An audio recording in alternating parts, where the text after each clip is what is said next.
देखते होता हमारे उड़हिया बैठी के पिपरा के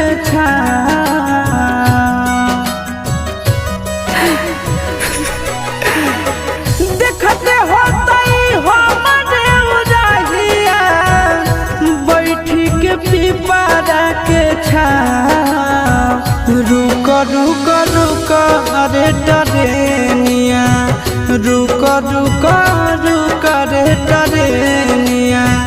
ले ले चल जनुआ के गाँव रुक रुक रुक रे टरेनिया।